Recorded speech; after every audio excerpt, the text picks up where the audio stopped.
안녕하세요. 네, 반갑습니다. 요즘 장마철이라서 비가 왔다가 안 왔다 그러죠.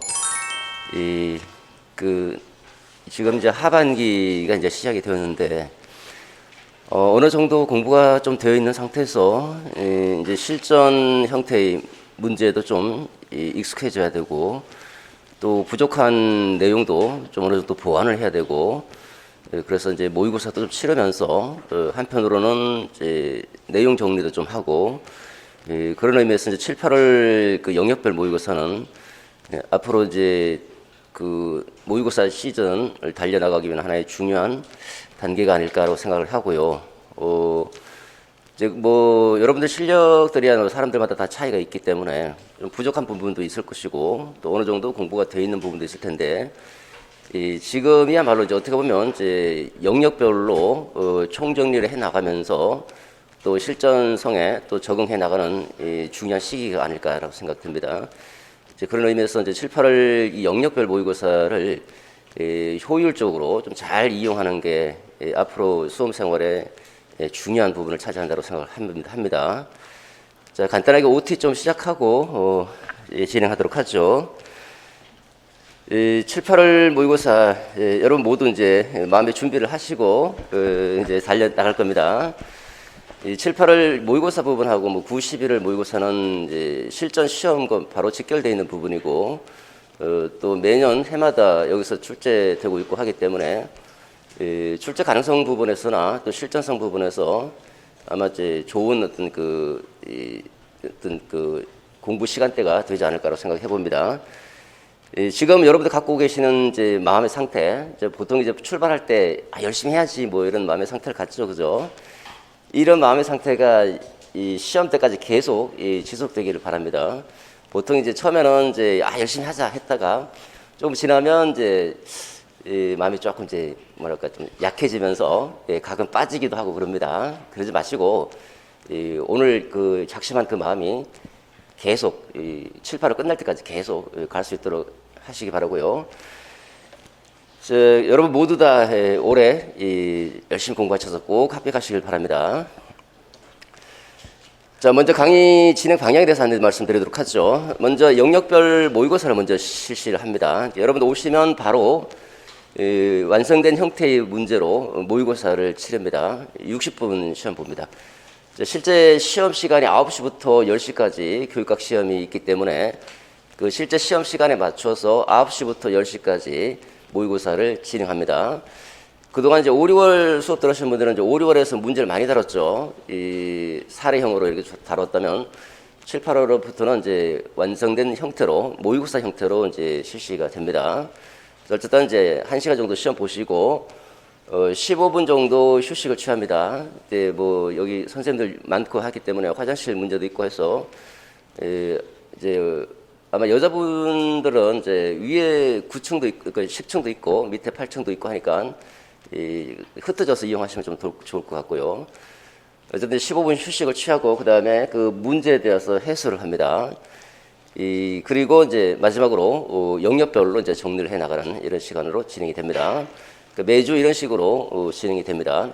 내일도 마찬가지입니다. 오시면 이제 9시부터 10시까지 모의고사 치르고 그 다음에 해설 듣고 그 다음에 이제 영역별 총정리 이런 식으로 우리가 이제 문제를 푸는 것도 물론 중요해요. 문제는 내 실력을 한번 가늠해 볼 수 있고 나의 부족한 부분을 보완할 수 있는 부분이고 또 어떤 부분에 실수를 하고 있는지도 확인하고 깨달을 수 있기 때문에 그 모의고사를 본다는 것은 굉장히 중요한 의미를 갖고 있지만 한편으로는 모의고사가 전부가 아니죠. 내 기본적인 실력을 체계적으로 그리고 정교하게 형성해 나가는 것이 중요한데 그거는 내용을 따로 정리하지 않으면 안 되죠. 모의고사 중심으로 해서는 안 되는 거죠. 그래서 별도로 내용을 또 체계적으로 정리할 필요가 있기 때문에 내용을 체계적으로 정리하면서 이제 모의고사도 같이 이렇게 진행한다고 생각하시고 어떤 면에서 보면 이제 그 거의 뭐 영역별로 단계적으로 총정리하는 어떤 마지막 시간이라고 볼 수 있을까 그런 정도입니다. 시간 참 빠르죠. 벌써 이제 하반기 모의고사고 조금 있으면 이제 9월 정도 되면 이제 거의 정신이 없죠. 그러면 이제 시험장에 또 갈 시간이 되고 1년이라는 시간이 어떻게 보면 굉장히 짧죠. 그리고 실제 시험장에서 4시간 여러분 그 실제 시험은 4시간이 보죠. 전공까지 합쳐서 4시간이 1년의 운명을 좌우하는 그런 시간이 되어버립니다. 자, 그 다음에 두 번째, 그 논술 답안 작성과 관련해서 간단하게 안내 좀 드리고, 물론 이제 시험을 보고 또 해설할 때 또 답안을 어떻게 쓰는지에 대해서 조금 더 구체적으로 안내를 드리겠지만, 좀 간단한 개괄적인 의미에서만 간단히 말씀드리도록 하죠. 자, 우리 여러분들 그 시험 보신 분들은 아시겠지만요, 문제가 그 큰 문제가 하나이지만 좀 세부적으로 나누면 논점이 4개가 나오죠. 각 영역별로 논점이 나옵니다. 그래서 그 본론 문단이 영역별 논점별로 해서 4문단이 구성이 될 것이고, 서론 1문단, 결론 1문단. 요 서론, 본론, 결론의 형식이 일점이 있죠. 그러니까 요런 거는 뭐 당연히 따야 되는 것이고, 근데 이제 그 본론의 문단 구성, 4문단 구성이 되고, 서론, 결론 이렇게 볼 때 우리가 이제 그 답안지가 2장이 주어집니다. 한 장에 25줄씩 해서 총 50줄이죠. 50줄이에요. 50줄이기 때문에 이 서론 5줄, 그 다음에 결론 5줄, 이렇게 하면 이제 10줄이 비니까 나머지 남아있는 그 줄수는 20줄이죠. 아니지, 40줄이죠. 40줄이니까 본론 한 분단을 10줄씩 채운다 그러면 전체적으로 이제 50줄이 채워지니까 꽉 찹니다. 그죠? 이게 전체 답안지를 내가 전부 다 채웠다라고 가정했을 때 할 수 있는 얘기고, 근데 실제 시험 실시 시간도 그렇고요. 여러분들이 이제 답안 작성하는 그 속도 이것도 있고, 또 내가 알고 있는 지식의 한계도 있고 해서 일반적으로 전체 50줄을 다 못 채웁니다. 그래서 보통 한 페이지 또는 한 페이지 반 정도 이렇게 채우게 되죠. 그러면 이런 정도 이제 가정했을 때 보통 일반적으로 보통 이제 나오는 답안지의 양이 한 페이지 반 정도 되니까 서론이 한 3줄에서 5줄 사이에 아마 끝날 것이고, 결론도 3줄에서 5줄 사이에 끝날 겁니다. 본론은 이제 10줄을 다 채우지 못하고 6줄에서 8줄 정도씩 이렇게 나올 거예요. 이러면 보통 한 페이지에서 한 페이지 반 사이에 이게 끝납니다. 그 정도가 거의 뭐 평균적인 그 답안 분량이다라고 보시면 되고요. 중요한 거는 많이 쓰느냐 적게 쓰느냐 문제가 아니라 묻는 질문을 정확하게 이해하고 그 질문에 맞게 핵심적인 사항을 쓰느냐 안 쓰느냐, 이게 더 중요한 거죠. 답안지를 꽉 채워도 점수가 적게 나오는 분들이 있고요. 답안지 나 뭐 한 장에서 조금 정도, 뭐 그 정도밖에 안 썼는데도 19점, 20점 나오는 분들도 있고 그렇습니다. 그러니까 중요한 거는 문제를 정확하게 읽고 그 문제가 요구하는 내용을, 핵심 사항을 잘 적는 것이 중요하다고 볼 수 있겠죠. 자, 문단 구성 관련해서 좀 전에 서론 1문단, 결론 1문단, 본론 4문단 이렇게 구성이 된다 그러는데, 문단 구성을 하실 때 문단 구성의 가장 세계적인 표준이 뭐냐면 한 줄 들여쓰기입니다. 한 줄이 한 글자 들여쓰기. 글자를 이제 보통 이제 한 글자 또는 2글자, 3글자 정도 이렇게 들여쓰기 하십시오. 이게 형식적으로 하나의 문단이 구성된다는 것을 제시합니다. 그다음 또 두 번째 문단도 마찬가지죠. 이렇게 들여쓰기 합니다. 그리고 여러분들 글을 써서 이제 이렇게 글을 쓸 때 가능하면 여기 세로줄 부분을 좀 맞춰주시기 바랍니다.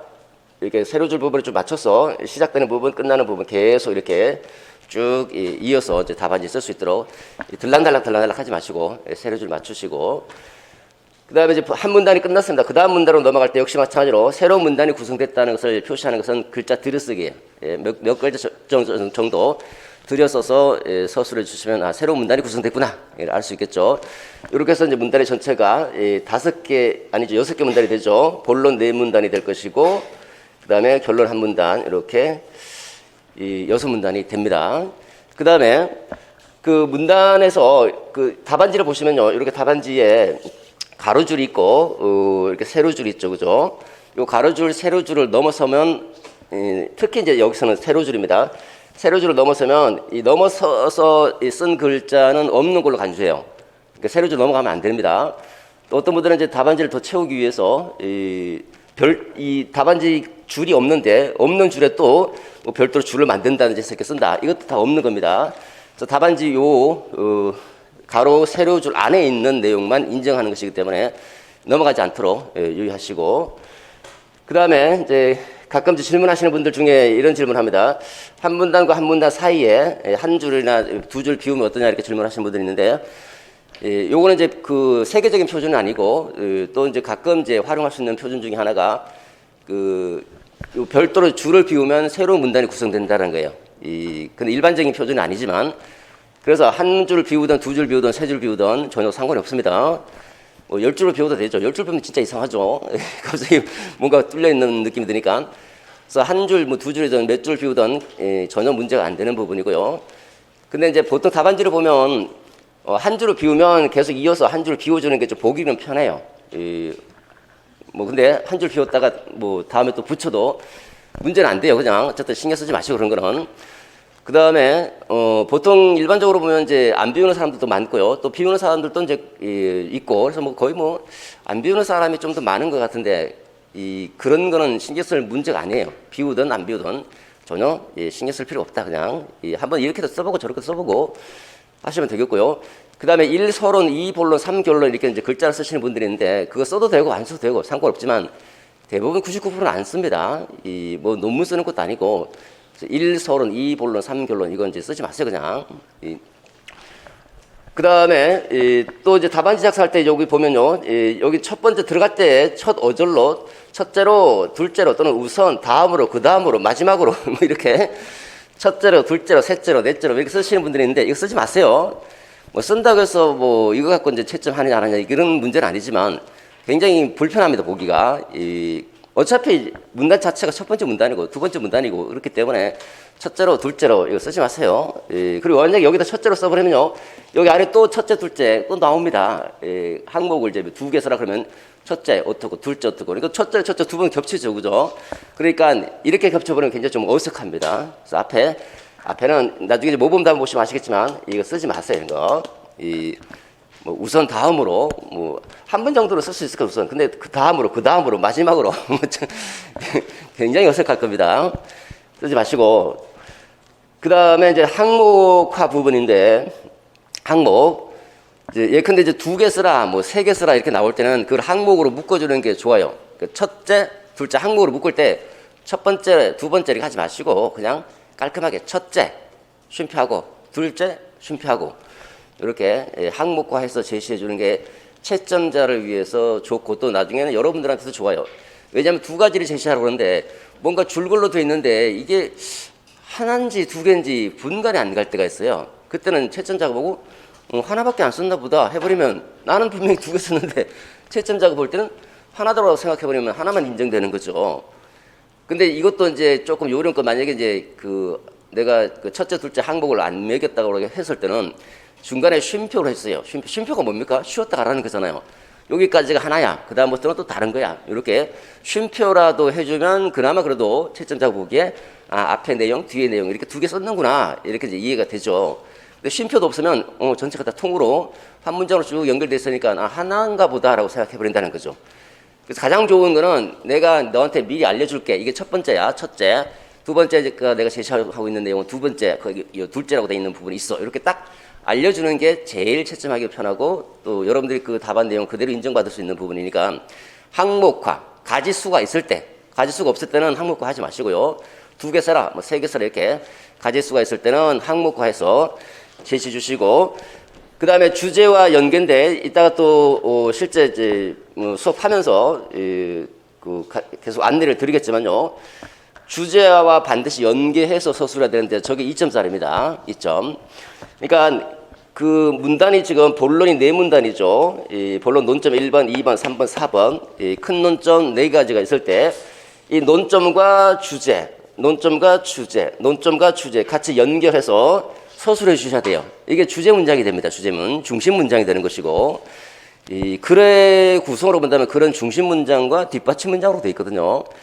이 중심 문장이 바로 그 사람의 중심적인 생각이에요. 그 반드시 문단은 중심 생각이 여러분 중심 생각이 없는 문단은 없어요. 중심 생각이 있어야 되는데 그 중심 생각이 주제와 논점과 연결시키는 주제 문장입니다. 주제 문장을 반드시 서술해 주셔야 된다. 이거 2점짜리다. 이거 답안지 보시면서 다시 자세히 안내를 드리도록 하죠. 이따가 그 다음에 수정할 때 글자를 이제 이렇게 있다. 줄이 있고. 내가 주제, 어이를 써야 되는데 아이로 썼습니다. 그러면 요거를 두 줄을 지우고 위에다가 제 이렇게 쓰면 되는 거죠. 그죠? 근데 만약에 이제 여기 비었으면 이거 두 줄 지우고 여기다 써도 돼요. 근데 쭉 안 비었을 때는 이제 여기 지우고 위에다 쓰고, 이거 두 줄로 긋는 겁니다. 두 줄로. 그 다음에 이렇게 선생님 이렇게 쓰면 안 될까요? 이거 써도 돼요. 만약에 원거지 교정부호 형태로 요거 하나 틀렸으니까 요렇게 요렇게 바꿔도 돼요. 근데 이제 그 시험시 유의사항을 보면 두 줄로 그으라고 돼 있거든요. 두 줄로 긋는 게 제일 좋아요. 그러면 원거지 교정부호는 안 되느냐? 된다, 이것도. 이것도 되지만, 이것도 되고, 이것도 되고, 다 됩니다, 다. 그 다음에, 근데 시험 유의사항은 두 줄로 그으라고 돼 있지만, 원거지 교정부호로 처리해도 상관없고요. 자, 그러면 내가 여러 줄을 고친다. 근데 주제인데 뭐 이상하지만, 이렇게 됐다. 이렇게 역시 마찬가지로 두 줄을 긋죠, 그죠? 두 줄을 긋고 위에다가 이렇게 쓰면 되는 것이고. 근데 이렇게 쓰면 안 돼. 역시 마찬가지로 원고지 교정부호 형태로 이렇게 해서 여기다가 이렇게 쓰면 안 되느냐? 역시 된다. 이렇게 해도 되고 이렇게 되고. 근데 유의사항은 두 줄 그어라 이렇게 돼 있다. 뭐 잘 원고지 교정부호를 어떻게 해야 될지 잘 모르겠다 하면 그냥 일반적으로 그러니까 두 줄 긋고 쓰면 되는 것이고요. 이게 원칙이지만 이것도 허용이 되고 문제가 안 되고요. 그 다음에 글자를 하다 보면 이제 삽입하는 경우 있잖아요. 그죠? 글자를 삽입해서 넣어야 된다. 그때는 이게 주제에 이렇게 썼다 그러면 이제 만약에, 예컨대 여기다 삽입한다 해봅시다. 이 안에 글자를 다시. 그러면 글자를 삽입할 때는, 요렇게 여러분 쓸 수 있는 만큼만 요렇게 다시 줄을 그어서 여기다 이렇게 글자를 저렇게 넣어주면 돼요. 이렇게. 여기 줄을 걸쳐도 상관없습니다. 걸쳐도. 그 다음에, 그런데 이렇게는 쓰지 마세요. 밑에다가 글자를 삽입하려고 하는 사람들이 있습니다. 이건 안 돼, 이거는. 이건 줄 밑에 내려가 버리면 없는 겁니다, 그냥. 그 글자는 없는 걸로 간주해요. 그러니까 글자 밑에다가 삽입하지 마시고, 위에다가 글자 삽입하시고, 일단은 여기와 줄이 걸려 있어도 크게, 글자가 줄이 걸려 있어도 문제는 안 되지만 밑으로 쓸 때는 이게 밑에 있기 때문에 없는 겁니다. 이거는 없는 거니까 위에다가 삽입할 때는 위에다가 그리고 이렇게 이제 요쪽 세로 줄이 끝났습니다. 여기다가 또 쓰시는 분들인데 이거 안 돼요. 없다고 그랬죠, 그죠? 이 세로 줄 넘어가 버리면 없는 걸로 간주한다. 화이트 사용하면 안 돼요. 화이트 사용하면 이제 부정행위로 간주될 수 있으니까 이렇게 두 줄 긋고 쓴다든지 이렇게 삽입 부호를 쓰고 그다음에 그 안에다가 글자를 채우는 식으로 해주시면 됩니다. 선 유의하라. 아까 말씀드렸죠. 세로선, 가로선 넘어가지 않도록 유의해 주시면 되겠고. 자, 그다음에 세 번째 첨삭과 관련된 부분인데요. 여러분 그 계획표를 잠깐 보시면 주별로 1주 교육과정, 2주 교육심리, 3주 교육방법론 이렇게 진행이 됩니다. 거기 4주 차에 8회 모의고사가 첨삭 모의고사입니다. 7주 차에 14회 모의고사가 첨삭 모의고사. 그러니까 이제 우리 일주일에 두 번씩 시험 보는 거죠. 오늘 시험 보고 내일 시험 보고. 그러니까 주당 2개씩 들어갑니다. 그러니까 이제 일주에 1회차, 2회차, 2주차는 3회차, 4회차. 그러니까 화요일 시험지가 짝수회니까 화요일 시험지 4주차 화요일, 7주차 화요일이 첨삭 시험지다라고 생각하시고 결석하시더라도 이때는 나오셔야 될 겁니다. 결석하지 말고요. 그냥 계속 오십시오. 중간중간 빠지지 마시고. 그 다음에 첨삭은 마음적으로는 다 해드리고 싶은데 제가 여력이 안 돼요. 이 시간적으로 도저히 물리적으로 여력이 안 되기 때문에 이렇게 이제 두 번만 하는 건데 지금도 그 5, 6월 첨삭 인간 선생님들 첨삭 아직 좀 덜 끝났습니다. 덜 끝났는데 또 대학에 또 제가 강의도 있고 그래서 거기 또 모의고사도 있고 그 답안 첨삭도 지금 갖고 밀려 있고요. 질문도 조금 밀려 있고 그러니까 정신이 없어요 지금. 어제도 새벽 2시 넘어서까지 일하다가 잤거든요. 이게 정신이 없기 때문에 많이 해드리고 싶어도 이게 안 되는 거예요, 물리적으로. 그러다 보니까 두 번 정도 모의고사 보고 나머지는 이제 제가 중간중간에 보고 여러분들 그 답안지 중에서 또 보고 첨삭할 만한 답안지가 있으면 또 끄집어내서 그거 또 별도로 그 중간중간 안내를 드릴 겁니다. 별도로 여러분 시험지 보고 또 그러니까 요거는 개별 첨삭이고 별도로 몇 개만 끄집어내서 예시 형태로 또 제시하고 그런 식으로 하고 진행하도록 하죠. 그래서 답안지 제출하실 때 제출하실 때 이름하고 이제 전공 표기하시고 답안지 윗면은 접지 마세요. 윗면. 어제 1월 그 수업 할 때도 제가 말씀드렸어요. 윗면 접지 마세요. 그렇습니다. 왜 접지 말려고 그러냐면 어차피 그거 펴야 되거든, 제가. 여러분 접어놔도 또 어차피 펼쳐지게 돼 있어요. 왜냐면 펴고 봐야 되니까. 근데 그 어제 여러분 답안지 어떻게 썼는지는 제가 보려고 그 제출하라고 그랬더니 접어놓으셨더라고요. 혹시 자기가 분실될까봐 아마 그런 것 같은데 접지 마세요. 그냥 접지 마시고 제출하시면 되고. 그럼 첨삭 점수가 나갈 경우도 있습니다. 아마 이제 두 번째 거는 첨삭 점수가 나갈 거예요. 점수가 그렇게 중요한 건 아니지만 그래도 이제 확인하고 싶어하는 분들도 있고 해서 첫 번째 거는 아니고 두 번째 시험지는 아마 첨삭 점수가 나갈 겁니다. 그 다음에 비첨삭, 나머지는 비첨삭 모의고사인데 비첨삭 모의고사 중에서도 이제 아까 말씀드린 대로 제가 여러분들도 보고 이제 답안지 제출하세요 그러면 이제 제출하시면 그 자율적으로 제출하시면 그분들 중에서 또 일부 답안지를 가지고 이런 거는 좀 잘못됐다. 요거는 또 괜찮다. 이렇게 지적을 해드릴 겁니다. 그리고 이제 그 인강성 첨삭 부분은 좀 이따 다시 자세하게 안내해 드리도록 하죠. 자, 이제 공부 방법입니다. 이제 7, 8월을 어떻게 이용할 것인가. 굉장히 중요한 시간입니다. 7, 8월을. 뭐 공부가 좀 덜 돼 있던, 뭐 어느 정도 돼 있던 상관없이 지금이라도 이제 정신 바짝 차리고 열심히 공부해 나가셔야 될 거라고 생각됩니다. 자, 예습이 참 중요합니다. 지금부터는 이제 예습이 아주 중요해요. 일단 이번 주간 내일까지 해서 이제 교육과정 끝나죠. 그러면 교육과정 미리 공부하고 시험장에 간다고 생각하시고 갑니다. 이 교육과정이 좀 양이 좀 뭐 다른 영역도 마찬가지겠지만 매주 한 영역씩 쭉쭉 나가기 때문에 어떻게 보면 이제 공부가 좀 덜 돼 있는 분들은 굉장히 부담이 많이 돼요. 근데 우리 인생이 보통 시험 볼 때 보면 우리가 살아왔던 삶이 그렇잖아요, 그죠? 뭐 거의 뭐 벼락치기 공부잖아요. 인생 자체가 벼락치기 공부이기 때문에 뭐 별도로 뭐 지금 공부하는 것도 마찬가지예요. 그냥 분량이 좀 많다 하더라도 그냥 벼락치기 하고 시험장 간다고 생각하시면 돼요. 그냥 내가 내일 모의고사 위해서 오늘 벼락치기 공부하고 가고 또 벼락치기들이 모이면 엄청난 힘이 생기죠. 그래서 벼락치기라고 해서 한 번씩 보고 실제 시험장에 가는데, 그러니까 먼저 교육과정 공부하고 그 다음에 이제 시험 보시고 해설 듣고 또 다시 총정리하고 또 집에 가서 또 복습하고 이런 겁니다. 자, 일단은 예습을 먼저 하자. 예습은 어떤 것을 하든 상관없습니다. 뭐 기본서를 가지고 하시든 뭐 요점 속속을 하시든 핵심 속속을 하시든 전혀 상관이 없고요. 다만 예습 시간이든 복습 시간이든 딱 한 번 정도는 기본서는 봐주셔야 돼요. 기본서. 뭐 암기는 핵심 속속이든 요점 속속이든 상관없습니다.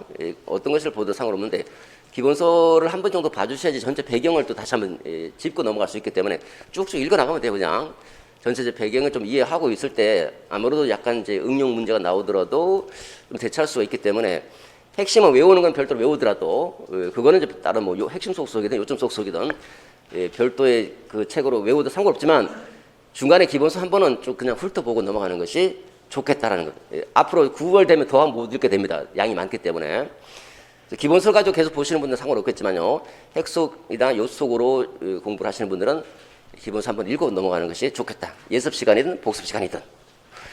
자, 예습하고 그다음에 이제 모의고사 보고 해설 듣고 그다음에 이제 같이 총정리하죠. 같이 총정리해 나가기 때문에 또 공부 한 번 하고 또 한 번 하고 총정리하고 쉬는 시간 또 이제 복습하니까 한 번 하고 또 수업 끝난 다음에 또 내가 예습했던 전체 영역을 다시 한번 복습하게 되고 그 다음에 월화 빼고 나머지 주 중에 또 한 번 돌리게 되죠. 이러면 최소한 3, 4회 이상을 보게 됩니다. 자, 이게 이제 지금은 많이 봐야 되는데 3, 4회 볼 때 이제 첫 번째 볼 때는 뭐 예습이든 복습이든 한 번 정도는 정교하게 이해하면서 보는 게 좀 필요해요. 그러니까 우리가 중요한 게 정교한 이해와 암기거든요. 약간 이제 오픈형으로 나오더라도 정교하게 이해하고 암기 놓을 때 거기 효율적으로 대처할 수 있기 때문에 정교한 이해와 암기 이것도 중요한 부분이라고 말씀드리고 자, 그 다음에 첫 번째 주에 교육과정 공부했습니다. 그 다음 주는 교육과정 빨리 돌리는 거예요. 교육과정 최소 20분 안에 20분이나 30분 안에 한 바퀴 돌리는 거예요. 그냥 그리고 나서 교육심리 공부 예습 들어가는 겁니다. 빨리 돌린다는 거는요, 한번 내가 3번 이상을 봤기 때문에 쭉쭉 훑어 나가면 돼요. 그냥 쭉쭉 넘기면서 쭉 계속 머릿속에 이제 그 뭐랄까 흔적을 남기기 위한 것이다라고 보시면 돼요. 쭉쭉 훑어 나가면 돼요. 그 다음에 교육심리 예습, 교육심리 복습, 다시 주중에도 교육심리 한번 보고, 그 다음 주가 됩니다. 3번째 주가 되면 교육과정, 교육심리 20분에 30분에 또 훑어 나가면 돼요. 쭉쭉쭉 그냥. 3회 이상 봤기 때문에 계속 훑으면 돼요. 그냥. 교육과정, 교육심리, 그 다음에 교육방법론 예습, 교육방법론 복습, 교육방법론 복습. 그 다음 주가 됐습니다. 교육과정, 교육심리, 교육방법론, 교육평가 예습, 교육평가 예습, 교육평가 예습 이렇게 하는. 계속 쌓이죠, 그죠? 이렇게 누적이 되는 거죠. 누적하면서 반복 학습이 돼요. 도저히 내가 누적한 거를 이제 교육과정, 교육심리, 교육방법론 30분 안에 끝내고 교육평가 예습. 근데 30분 안에 못 끝낼 수도 있어. 너무 많기 때문에. 다 보려고 하면 못 끝냅니다. 그때는 약간 선별적으로 좀 중요한 거, 이렇게 목차만 본다든지 이렇게 중요한 거 중심으로 쭉쭉쭉 훑고 넘어가야 될 것이죠. 어쨌든 그 안에 끝내야 됩니다. 무조건. 이게 부담이 된다 그러면 하나씩 떨구는 거죠. 이제 교육과정 잠깐만 나가 있어. 교육 심리부터 이렇게. 쌓이면서 하나씩 떨구든지 아니면 가능하면 되면 그냥 다 20분, 30분 안에 끝내고 그 다음에 예습 들어가고 이렇게 하시면 되겠죠. 그죠? 계속 반복적인 누적 학습이 매우 중요할 겁니다. 매우. 이렇게 해서 결과적으로 전공이든 교육학이든 실제 시험장에 가기 하루 전 조금 이제 한 번 더 이제 여유를 준다면 이틀 전에, 하루나 이틀 전에 교육학과 전공을 전부 다 한번 보고 들어갈 수 있으면 고득점을 합격한다고 생각하시면 돼요. 근데 전공이 그게 가능할까요? 가능하도록 공부하는 게 우리가. 교육학도 마찬가지예요. 딱 목차만 봐도 딱딱딱 내용이 떠올라야 될 정도로, 그러니까 시험 전날 또는 하루 전날까지 해서 교육학과 전공을 모두 다 한 바퀴 돌리고 들어갈 수 있다면 그래도 하루나 이틀 정도 남아 있거든요. 그의 시험은 합격할 수 있다 이렇게 생각하시고, 그러기 위해서 계속 반복하면서 누적 학습한다는 겁니다. 자, 그 다음에 여러분들 이제 그 7, 8월 마음의 자세인데, 실력 차이는 있습니다. 분명히 있어요. 분명히. 보통 출발할 때는 1, 2월에는 실력 차이들 별로 없어요. 별로 없는데, 그 실력 차이 있어봤자 뭐 그래도 그 학교 다닐 때 이제 교육학 좀 들으셨던 선생님이나 재수생들 분들은 조금 어느 정도 실력을 갖추고 있죠. 근데 뭐 교육대학원 다녔던 선생님이라든지 뭐 교육학에 대해서 학교 다닐 때 뭐 배운 적이 별로 없다 하는 선생님들은 실력이 많이 떨어집니다. 근데 지금까지 제가 이제 경험해본 바로는 하반기가 되면요 완전히 다 바뀌어요. 이상하게. 그 1, 2월에 실력이 없던 선생님들이 갑자기 치고 올라와요. 계속 공부를 했던 거죠. 근데 이제 모의고사 딱 보면 실력이 드러납니다. 분명히 실력 차이가 나와요. 나오는데 결과는 시험장 가서 내 실력을 발휘하는 거죠. 시험장에서는 또 다르게 나오더라는 거지. 시험장에서 그게 뭐냐면 이제 어느 정도 이제 실력이 되고 모의고사 볼 때마다 잘 나오니까 이제 또 자만하는 분들이 계세요. 자만하니까 실제 시험장에서는 자만하니까 이제 다른 전공을 좀 보게 되고, 전공이 또 자만하신 선생님들도 교육학을 또 전공을 등하시게 되고 또 교육학을 또 투자하게 되고 뭐 이러다 보니까 어느 한쪽에 좀 이제 실력이 좀 떨어질 수밖에 없는 거죠. 근데 이제 부족한 선생님은 그 부족한 부분을 메우려고 노력하다 보니까 실제 시험장에서는 더 좋은 성적이 나오기도 하고, 실력 차는 존재하지만 이거는 실제 시험장에서 했던 결과로 이어지는 것은 반드시 이어지는 것은 아니다. 그렇기 때문에 내가 조금 부족하더라도 얼마든지 메우면서 실제 시험장에서 높은 성적을 합격할 수 있다 이렇게 생각하시고 접근하는 것이 좀 필요하다 생각이 들고요. 그 다음에 모의고사는 이제 우리가 연습으로 보는 부분이니까 부담을 갖지 말고 치시기 바랍니다. 어쨌든 이제 교육과정 내가 공부한 다음에 교육과정 시험장에 시험 보러 간다. 교육심리학 공부한 다음에 교육심리학 시험장에 시험 보러 간다. 이렇게 영역별로 이제 접근하시면 되는데, 이제 공부가 좀 덜 돼 있는 분들은 4개를 다 못 쓸 수도 있어요. 논점 4개를. 그럴 때는 최소한 이 마음 상태가 최소한 논점 4개 중에서는 2개 이상은 내가 쓰겠다. 2개 이상은. 2개 이상도 못 쓴다 그러면 진짜 문제가 많은 겁니다. 4개 중에서 뭐 일주일 공부해서 시험 보는데 뭐 그거 못 씁니까? 그죠? 이 4개 중에서 2개 이상은 반드시 쓰겠다. 나머지 2개는 못 쓰면 책이라도 참고해서 쓰겠다. 책이라도 참고하는데 책을 보고 그냥 쓰지 마시고 책 덮고 그다음에 쭉 읽은 다음에 이해하는 것을 내 머릿속에 집어넣고 책 덮은 다음에 그걸 생각하면서 쓰는 것이 도움이 되는 것이, 책 보고 쓰면 무슨 도움이 됩니까? 그죠? 그래서 부족한 부분은 책이라도 참여하면서 쓰는데 이게 7, 8월까지는 가능하지만요. 9월부터는 절대로 책 봐서는 안 되겠죠. 9월부터는 진짜 이 7, 8월 잘 보내서 내 실력을 쌓아놓고 9월부터는 진짜 완전히 시험장에서 시험 본다는 생각으로 이제 접근하는 것이 필요하겠죠. 그 다음에 혹시 이제 그 인강 선생님들 중에서는 조금 이제 딜레이되고 막 이제 진도가 밀린 선생님들도 있고 하는데 그럴 경우는 좀 모의고사를 다 풀어볼 필요는 없습니다. 여러분들도 이제 중간에 이제 내가 좀 힘들다 그러면 모의고사 매번 모의고사를 다 풀어볼 필요는 없는데 다만 이거는 반드시 해야 돼요. 모의고사 해설을 듣기 전에 문제를 내가 읽고 답안지까지는 안 쓰더라도 개요 작성까지는 해보셔야 돼요. 왜냐하면 내가 미리 생각해보고 해설을 듣는 게 도움이 되는 것이지 해설 들어버리면 아무 소용이 없거든요. 실제로 내가 문제를 보고 내가 생각해보고 아 이건 이렇게 써야 되겠다 저건 저렇게 써야 되겠다라는 식으로 개요 정도는 작성하고 그 다음에 들어오셔야 되지 이 개요 작성도 하지 않고 그냥 해설을 들어버리면 전혀 의미가 없습니다. 그래서 어쨌든 뭐 여러분들은 이제 대부분 선생님들 보면 이제 다 씁니다. 다 매번 시험 볼 때마다 이제 답안지를 쓰는데 이제 특히 인강 선생님들 조금 빨리 가야 되겠다 하시는 분들은 안 써도 개요 작성 정도 하고 넘어가시도록 하고요.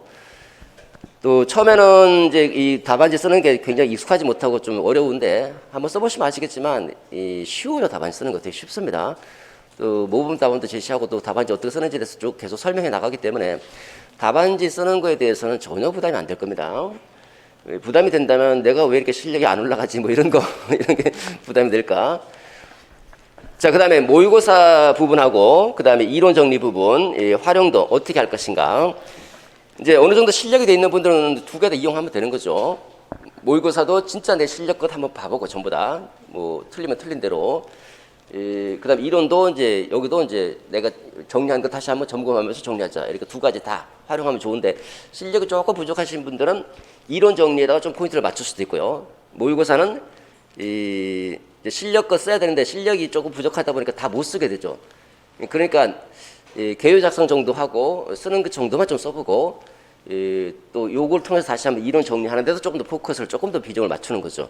비중 정도는 여러분 실력에 따라서 왔다 갔다 하시면 되는데 가장 좋은 거는 둘 다 확실하게 이용하는 거죠. 자, 모의고사는 그러니까 실력이 좀 부족한 선생님들을 위해서 모의고사는 약간 감각 형태로 감각용으로 봐보고 이론 정리에 초점을 맞추시면 되고 실력이 있는 분들은 모의고사도 내 실력과 시험 보고 그 다음에 이론 정리도 같이 함께 활용하겠다. 둘 다 활용하겠다 이렇게 생각하시면 되겠고요. 자, 그다음에 이론 정리, 총정리, 영역별로 이제 시험 보면서 이제 영역별로 이론 정리를 할 텐데 시간이 부족하기 때문에 이거를 뭐 정확하게 설명한다든지 그럴 여유가 전혀 없습니다. 그래서 간단하게 점검용으로 중요한 사항 착착 체크하면서 점검하면서 이렇게 넘긴다고 생각하시고 같이 함께 한 바퀴 돌리자라는 측면에서 접근하시면 되겠습니다. 자, 그 다음에 프린트볼 간단히 설명드리도록 하죠. 첫 번째 강의 계획표가 있죠.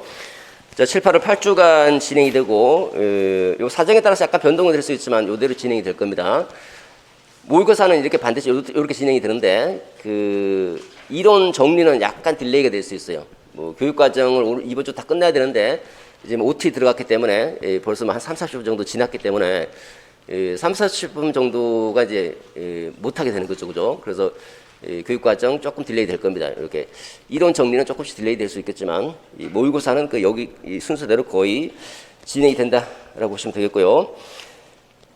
그 다음에 그 세부 활동에 월화반에서 9시부터 이제 1시까지 수업을 하고 자율학습은 지금 현재는 안 돼요. 그죠? 현재는 이제 안 되고 사정이 좋아질 것 같지는 않습니다.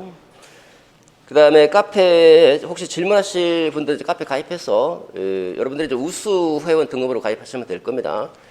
가입해서 이제 거기 그 질문란에 질문하시면 되고 질문이 조금 밀려 있기 때문에 그 직강 듣는 선생님들은요 수업 끝나고 여기서 그냥 해결하고 가시는 것이 더 좋을 거예요.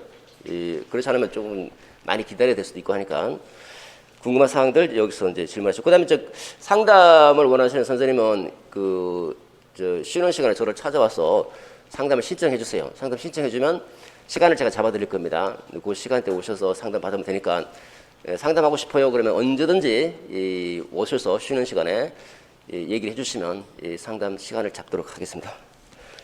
자, 그다음에 인강생 첨삭 부분인데 인강생 선생님 잘 들으셔야 됩니다. 거기에 이제 과제 제출 방법이 그 카페에 우수 회원 등급한 다음에 7, 8월 교육학 논술 연습 게시판이 있는데 여기다가 이제 올리는 건데 그 올리실 때 3번에 보시면 이제 답안지에다 수기로 작성한 다음에 이미지 파일하고 PDF 파일 두 개 동시에 올리셔야 됩니다. 이미지 파일도 올려야 되고 PDF도 올려야 되고 왜냐면 이미지 파일만 올리라고 그랬더니 그 이미지를 너무 이제 공지글도 읽지 않고 그랬어서 잘 안 보이는 경우가 많습니다. 글자가 잘 안 보여요. 글자가 안 보이면 제가 첨삭을 못 해요. 아무리 확대시켜도 안 보이는 겁니다. 그러니까 거의 뭐 감각으로 감각으로 이렇게 볼 때도 있고 그랬었는데 그러면 서로 불편해요. 여러분들도 첨삭 제대로 못 받을 수도 있는 거고 그러니까 일단은 첫 번째는 화질을 깨끗하게 해서 올리고 이미지를 올리고 그 다음에 혹시 모르기 때문에 보충용으로 PDF까지 같이 올려주셔야 됩니다. 특히 이제 점수 첨삭 들어갈 때는 PDF 중심으로 첨삭을 할 수도 있기 때문에 두 가지 이미지 파일하고 PDF 파일 둘 다 올리시기 바라고 4번에 공지글 그 7, 8호 교육학 논술 연습 게시판에 보면 이제 공지글이 올라갈 겁니다. 그 공지글 반드시 확인하시고 올리셔야 됩니다. 그리고 요게 기간이 있어요. 임강사 선생님들은 제가 마냥 기다릴 수 없기 때문에 그 8회 모의고사가 이제 첨삭 모의고사면 8회 모의고사가 나가면서 한 며칠 정도 여유를 줄 겁니다. 그래도 공지사항이 아마 뜰 겁니다. 그 공지글을 읽고 그 기간 안에 제출하셔야 돼요. 그러면 그 이후에 이제 그 문이 닫힐 겁니다.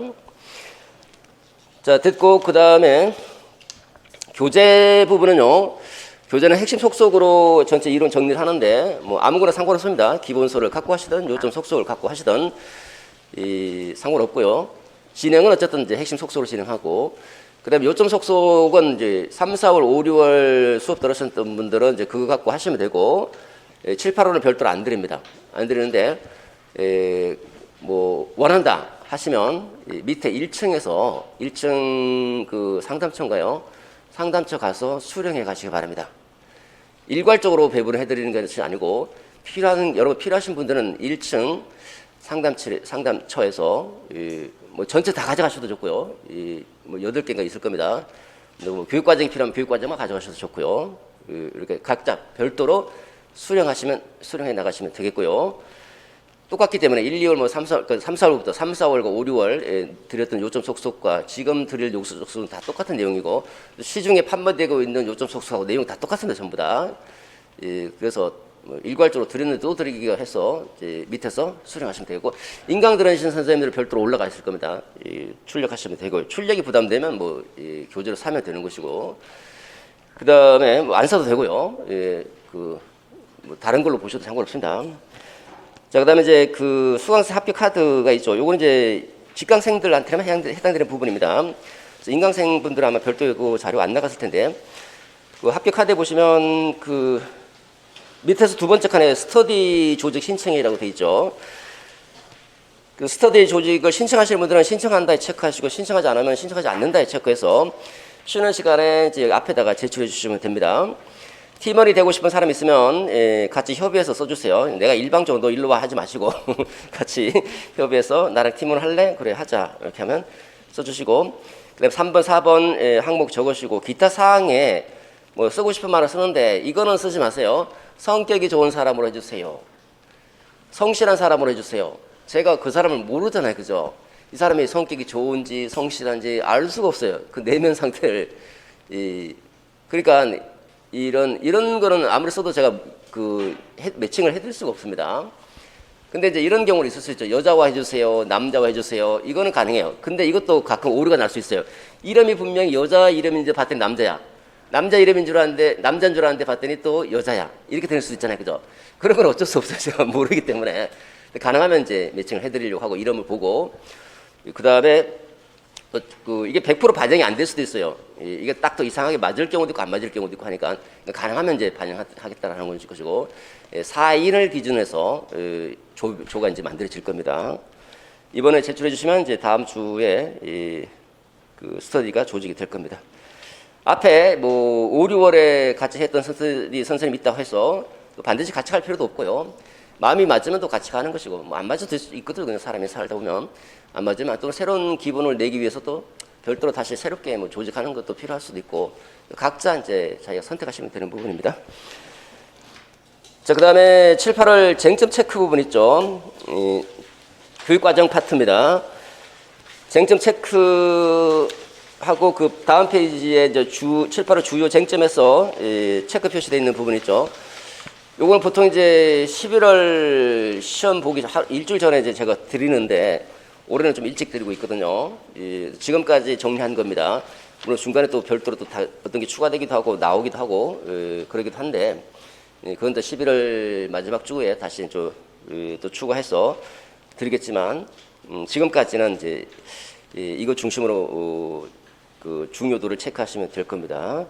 자, 7, 8월 주요 쟁점 체크에 보시면 별표가 하나가 있고 두 개 있고 세 개가 있는데 두 개, 세 개가 굉장히 중요하다. 두 개, 세 개. 두 개, 세 개만큼은 반드시 잡자. 그리고 다음 페이지 넘겨보시면 공부 좀 덜 돼 있는 분들은요, 요거라도 체크돼 있는 거, 두 개, 세 개 별표 돼 있는 것만이라도 확실히 잡으시기 바랍니다. 좀 돼 있는 분들은 별표 하나까지도 넘어가시고 안 돼 있는 부분도 이거 보시고 하는데 시간이 없을 때는 일단 별표 두 개, 세 개부터 먼저 잡자. 별표 세 개, 두 개부터 잡자. 그 다음에 그 주요 쟁점, 이것만은 알고 가자라고 하는 부분에 세 번째 보시면 이제 체크 표시돼 있죠. 네 번째 거도 체크가 표시돼 있죠. 체크가 표시돼 있는 것이 있고 체크 표시가 없는 게 있죠. 체크 표시 있는 게 훨씬 중요하다는 게 훨씬. 이게 A급이다라고 생각하십시오. 이게 A급 체크 표시. 그래서 앞에 가고 이 두 가지를 잘 보시면서 예습하거나 복습할 때 활용하시면 됩니다. 나머지를 이제 한 번 볼 때 체크 표시되어 있는 거나 별표 두 개, 세 개짜리는 두 번 보고 이런 식으로 보는 게 필요하겠죠. 그죠? 자, 이렇게 해서 전체 프린트블까지 이제 설명을 드렸습니다. 자, 여러분 항상 나는 합격할 수 있다라고는 긍정적인 생각을 늘 하시면서 이 시험 합격을 위해서 정진해 나가시기 바랍니다. 좀 쉬었다가 모의고사 시작하도록 하죠.